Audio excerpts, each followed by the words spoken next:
It was a harsh winter in the northern forests, the kind that tested every creature's will to survive. Snow lay thick on the ground and the wind howled like a hungry ghost. Lyra, a lone wolf, felt the bite of the cold deep in her bones. She had lost her pack to a brutal storm weeks ago, a tragedy that had ripped through her world, leaving her with an ache that no amount of hunger or cold could truly numb. Every sunrise brought the same struggle. Her paws, once swift and sure, ached with each step through the drifts. Her stomach gnawed with emptiness, and the echoes of her pack's howls haunted her dreams.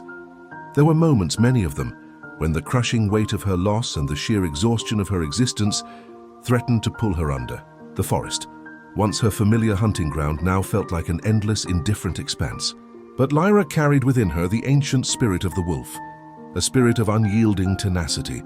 She remembered her elders, their eyes sharp with wisdom, teaching her that a wolf does not dwell on what is lost, but focuses on the next hunt, the next sunrise. She knew that to surrender was to betray the memory of her pack, to let their spirit fade with hers. One bitter afternoon, a faint scent reached her nostrils, the scent of elk. It was distant, almost imperceptible against the biting wind, but it was there. Every instinct screamed at her to conserve her energy, that the chase would be too long, too arduous. Yet something deeper, a flicker of that innate wolfish determination, surged within her. She began to move slowly at first, then with a steady, relentless pace. Her legs burned, her breath plumed in the frigid air, but she pushed on. Hours bled into one another as she tracked the elusive scent, each paw print in the snow a testament to her resolve. The wind whipped at her fur, and the cold tried to seep into her very core, but she pictured the warmth of a full belly, the promise of survival.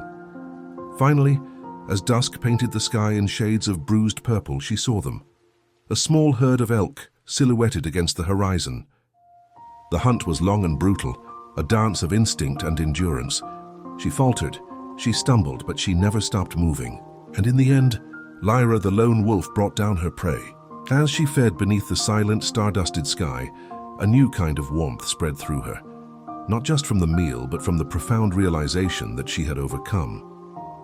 She hadn't forgotten her pain, nor had it magically disappeared. But by choosing to keep moving, by embracing the unyielding spirit of her kind, she had found her strength again.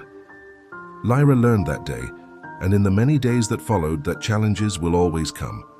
Life will throw its harshest winters, its deepest losses.